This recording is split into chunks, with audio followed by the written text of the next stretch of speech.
news comes first. This is WECT News at 11. Good evening, everyone. We thank you so much for watching tonight at 11. I'm John Evans. And I'm Daniela Hankey. We begin tonight on a settlement related to PFAS that doesn't include our region. Chemours and its parent company, DuPont, have reached $1 billion settlement over contaminating water systems. The companies will put $1.18 billion into a fund to settle complaints and lawsuits related to releasing toxic PFAS chemicals into water supplies.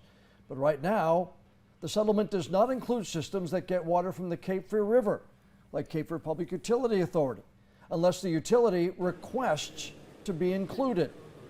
New at 11 tonight, WECT's Emma Dollenmayer talked with county leaders and representatives from Cape Fear River Watch.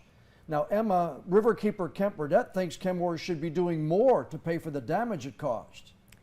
That's right, John. Burdett called it unbelievable that the water systems in this region would not be included in the settlement in the first place. I spoke with County Commissioners Jonathan Barfield and Rob Zappel. They both sit on the CFPUA board.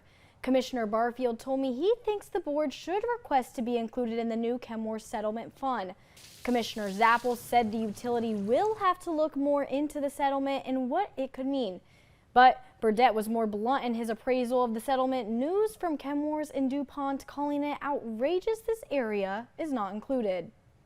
The Cape Fear Public Utility Authority should be reimbursed for every single penny that they've had to spend responding to the contamination of their source water, right, for our drinking water supply. So I think any settlement that doesn't make Cape Fear Public Utility Authority and its ratepayers, us, completely whole doesn't go far enough. Burdett also said he is skeptical about how far the settlement will go to make communities whole for the damage done by PFAS contamination.